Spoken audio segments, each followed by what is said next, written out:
pouco apologético, uma defesa, embora nós sabemos que esse evangelho é escrito para evangelizar, mas também para expor, para mostrar a divindade de Cristo. Quando nós abrimos o evangelho de João, nós vemos, compreendemos e entendemos logo no primeiro versículo, que ele diz as seguintes palavras, que o verbo estava com Deus e o verbo era Deus. E ele diz a seguinte palavra no verso 14, ele diz assim, que o verbo veio habitar conosco, ou seja, ele se tabernaculou, desarmou a sua tenda lá no céu e armou a sua tenda na terra, ou seja, o Cristo se veio e se fez carne para habitar entre nós, ou seja, o evangelho é escrito para uma autodefesa, para que essa seita não se perturbasse a pessoa de Cristo.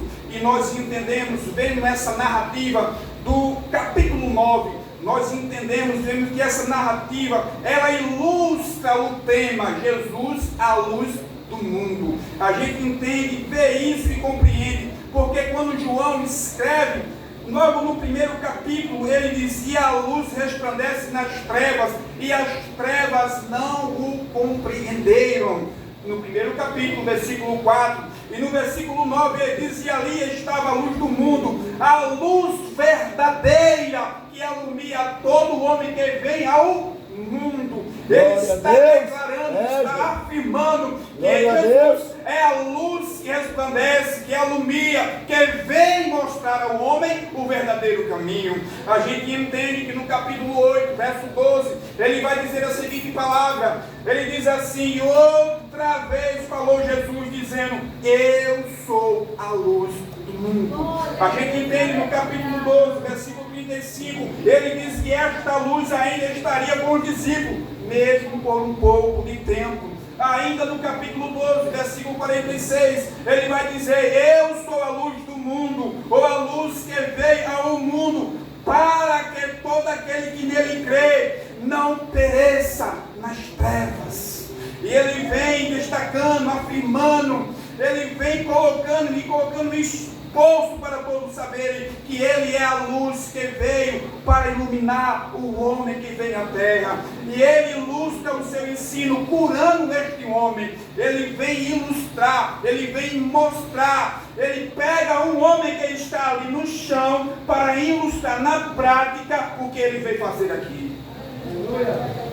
A gente entende, olhando para isso, porque existiam alguns grupos que estavam naquele local, existiam alguns grupos que estavam na narrativa do texto, muito bem elaborada, muito bem explicada. Existia o quê? Os fariseus, os pais, os opositores daquele tempo estavam naquele lugar, e ele precisava dar um exemplo na prática, para que eles entendessem, compreendessem quem era ele. Então, a gente pega esse exemplo para mostrar para eles quem é Jesus. Deus, aleluia. Mas primeiro eu queria dizer a você o que nós entendemos e compreendemos sobre o que é a cegueira física. A cegueira física, segundo alguns dicionários, diz que é uma condição de falta de habilidade para ver. Vou repetir. A condição, segundo alguns dicionários, diz que é uma condição de falta de habilidade para ver.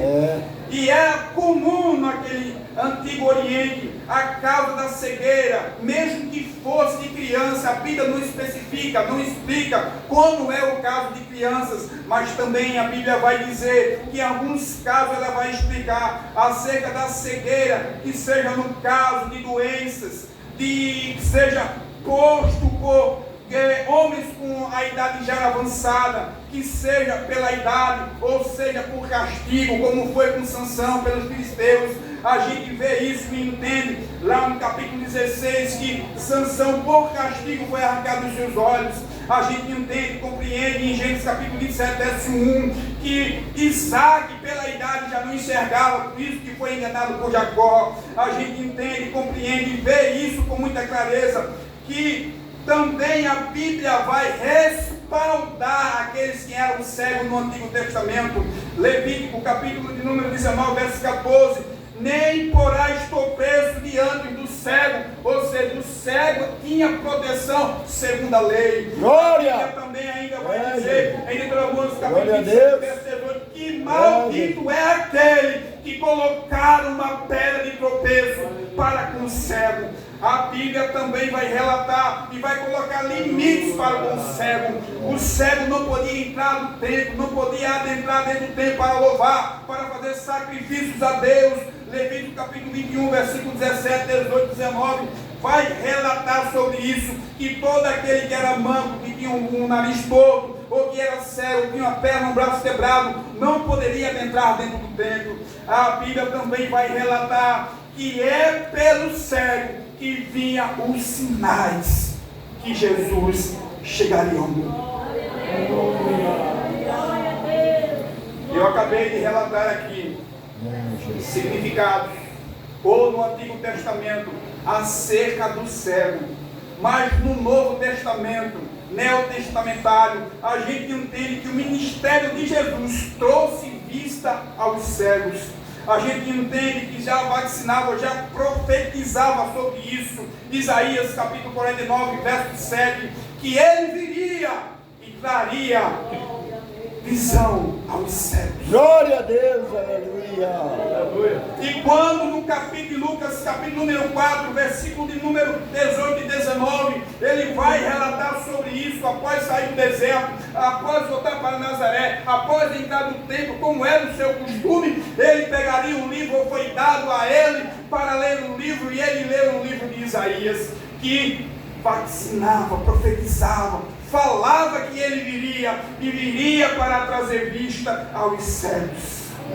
Então, a sua habilidade para restaurar a visão foi dada como prova quem é João Batista. João Batista estava encarcerado, ele mandou 2 dos seus discípulos ir até Jesus e dizer a ele: será que é ele mesmo ou devemos esperar por outro? Aí Jesus pegou os 2 discípulos de João Batista, ao qual foi andar ele e disse: vem cá vocês dois, cheguem mais perto de mim, olhem, vejam o que eu estou fazendo.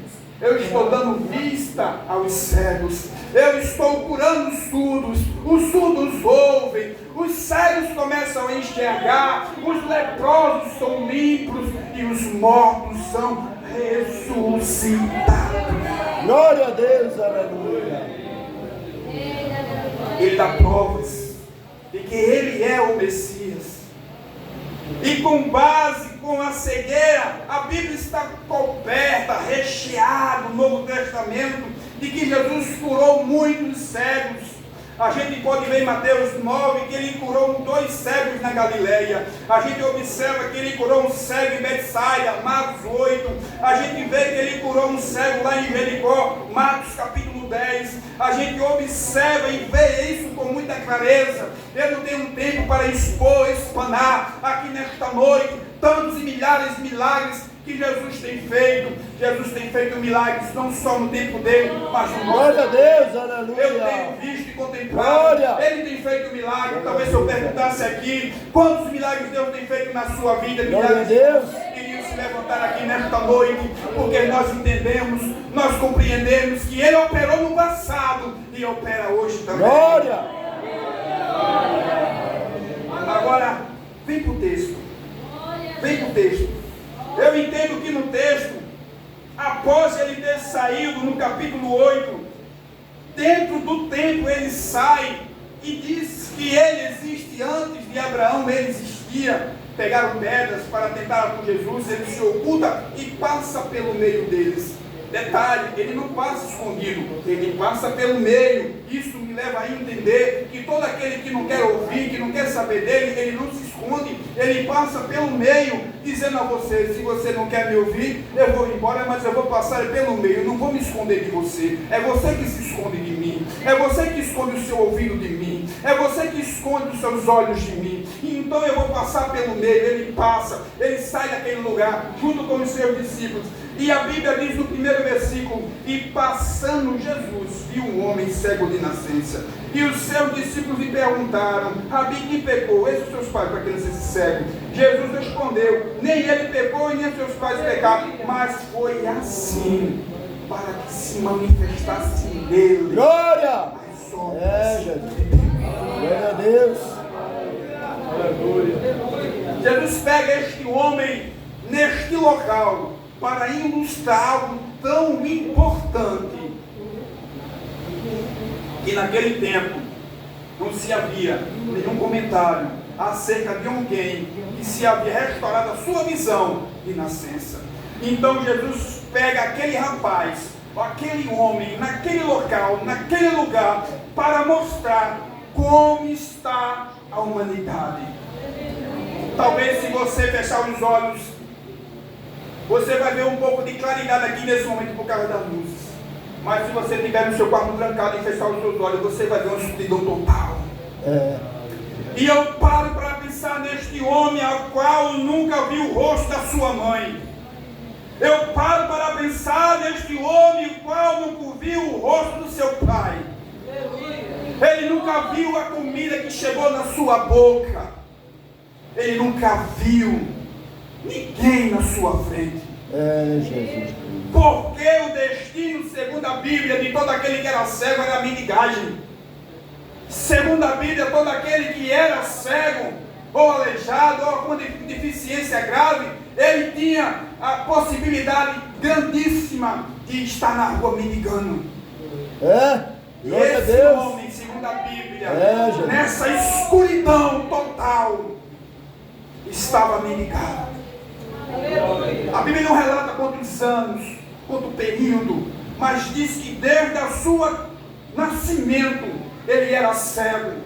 Ele nunca viu ninguém, ele nunca conseguiu contemplar os olhos da sua mãe. Talvez o desejo humanasse, crescesse, estava transportando dentro do seu peito, de querer um dia ver as cores, ver o céu, glória a Deus, ver olhar para a lua. Glória a Deus. Mas foi impossibilitado de ver essas coisas. Mas Jesus não queria saber de quem pecou, porque segundo diz a Bíblia em Êxodo capítulo 34, verso 7, que Deus castigaria os pais desde a terceira ou a quarta geração. E então os discípulos tinham isso em mente. Até os amigos de Jó tinham isso em mente. Porque se tinha alguma coisa de errado com alguém, era o pecado, ou do pai, ou do avô, ou de alguém. Por isso que ele paga essa maldade. Mas Jesus não queria saber do passado, Jesus quer saber do futuro. É por isso que quando ele olhou para mim e para você, ele não olha para o passado, mas ele olha para o futuro, ele olha para os frutos, ele não olha lá para o passado. Quem faz isso é o diabo. Jesus gosta de olhar para a frente. É para a frente. Glória! Jesus disse, nem ele nem os seus pais pegaram, né? Foi assim para que se manifestasse nele. Ele dizendo, este daqui é uma ótima oportunidade para se manifestar nele, ensiná-lo a glória de Deus. E Jesus naquele local ali, a Bíblia diz que ele faz lodo, cospe no chão, faz um barro, faz uma mistura, faz um lodo e passa nos olhos dele. E ali, para ganharmos tempo, é restaurada a sua visão. E após ele sair dali, segundo a Bíblia vai nos relatar, os vizinhos começam a olhar para ele e dizem, é esse mesmo? Não, parece. Será que é ele mesmo? A pessoa que a gente viu desde pequenininho, e já está desse tamanho, já está ali mendigado, sempre a gente vê ele ali, mas será que é ele mesmo? Aí ele levanta a voz e diz, sou eu mesmo. Sabe por quê? Quando Jesus coloca a mão, muda tudo. Glória! Para ver se você dá uma glória para Jesus. Glória a Deus! Quando Jesus colocou a mão na sua vida, tudo mudou. Glória a Deus! Tudo mudou. E olhando para esse rapaz antes cego, Jesus restaura a sua vida, mas ele sai dali e vai de encontro, porque foi chamado pelos fariseus para saber como se aconteceu isso. E ele relata como isso tudo aconteceu. Veio um homem, cuspiu no chão, fez lodo, passou lodo nos meus olhos, meus olhos, mandou ele para o olé, fui, lavei, voltei e vim. E ele pergunta quem foi esse homem. Ele disse que um homem chamado Jesus fez lodo nos meus olhos e disse-me, vai ao tanque de Siloé, lava. E ele voltou e voltou vendo. Mas isso aconteceu. Ele chegando aos fariseus, houve uma distinção entre os fariseus, ou seja, uma ruptura. Porque versículo 16 diz assim: então alguns dos fariseus diziam: este homem não é de Deus, pois não guardou o sábado. E diziam outros: como pode um homem pecador fazer tais sinais? E havendo distinção entre eles caíram numa dúvida: como pode um homem fazer isso? Esse homem não é de Deus. Outro dizia: mas peraí, não pode um homem comum fazer uma coisa dessa? Haja vista que ninguém nunca tinha feito isso, porque restaurar a vista de um cego, só Deus poderia fazer isso. E então tornaram a falar com ele, e ele disse a mesma coisa que disse aos vizinhos, chamaram os seus pais. Mas os seus pais disseram: nós não sabemos, mas como agora vê, nós não sabemos. Ou quem tem aberto os seus olhos, também não sabemos. Pergunta a ele mesmo, ele já tem dado. E então tornaram a chamá-lo e perguntaram, e ele disse a mesma coisa. Mas o interessante é que ele disse uma frase: haja vista que desde que o mundo é mundo, nunca se havia um cego tornar de nascença, tornar a ter vista ou a ter vista. Nunca se havia falado. Mas quando ele sai daquele lugar, embora Jesus tenha o curado, ele ainda não era crente. Eu vou repetir: embora ele tenha saído daquele lugar, daquela condição de escuridão, ele ainda não era crente. Por quê? Olha o versículo de número 35, que Jesus ouviu que ele tinha expulsado, encontrou-lhe e disse-lhe: crê tu no Filho de Deus?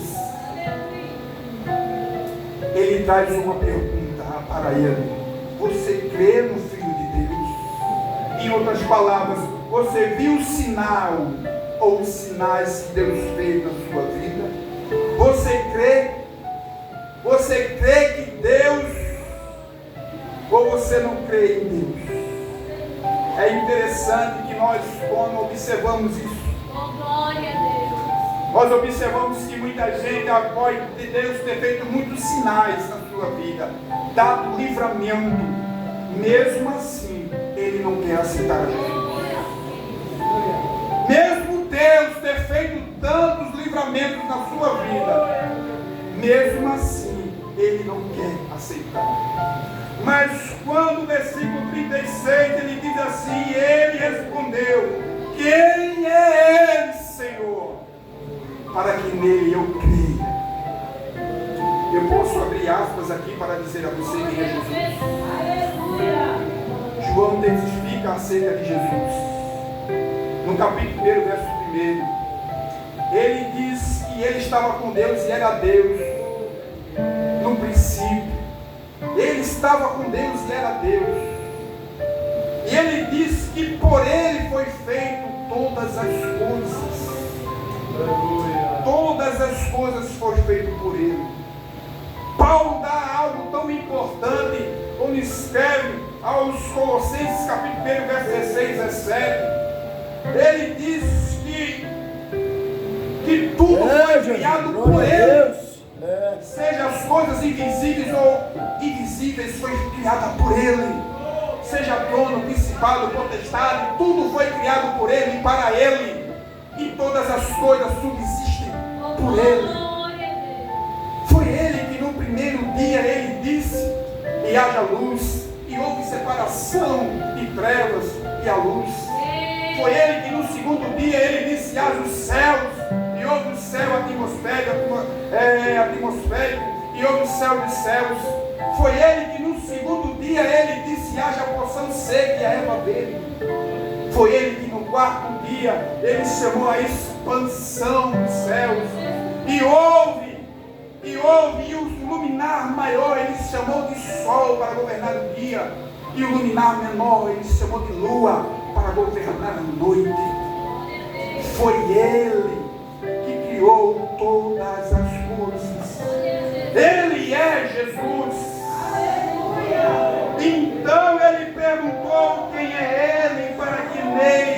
creia. E ele disse assim: tu já o tenho visto. É aquele a quem fala contigo. Oh, aleluia. Creio, Senhor, e adorou. É ele dizendo: eu te aceito. É ele dizendo: eu te aceito, Senhor. Eu te aceito. Uma alma se convertendo. É ele dizendo para os fariseus: vocês que têm olhos não conseguem enxergar, estão na escuridão como esse cego antes estava, mas quando eu restaurei a sua visão, ele abriu a sua visão espiritual e começou a me enxergar, e começou a me ver, e começou a crer em mim, porque os olhos espirituais dele. Glória a Deus, aleluia. É por isso que ele diz aqui que ele veio para dar vista aos cegos, e aquele que vê seja cada vez mais cego. É ele dizendo: você que diz que me vê, que eu não sou quem eu sou, você é cego. Mas aqueles que são cegos, que me viram, que se converteram, que me aceitaram, eu abrirei os olhos espirituais. Lembra de Paulo, no capítulo 9 de Atos dos Apóstolos? Paulo era perseguidor da igreja, assolava, dava o seu voto para matar. Mas quando ele pede autorização aos fariseus, aos sacerdotes, para ir para Damasco, no meio do caminho o esplendor de luz o cerca, ele cai no chão. Ao cair no chão, Paulo cai no chão e diz: Senhor, quem é Senhor? Ele diz: Shaul, Shaul, que é uma voz hebraica dizendo: por que me persegue? E ele lá no chão, ele diz: Senhor.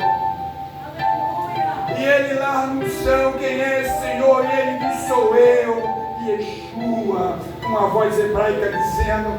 E ele sai dali cego, vai para a rua direita, para a casa de Simeão, se a memória não me falhe.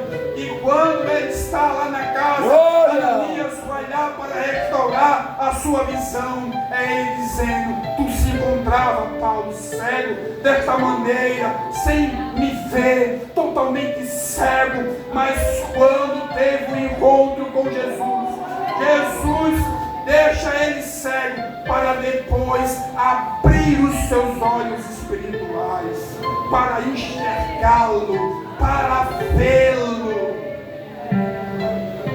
É assim que Jesus faz conosco.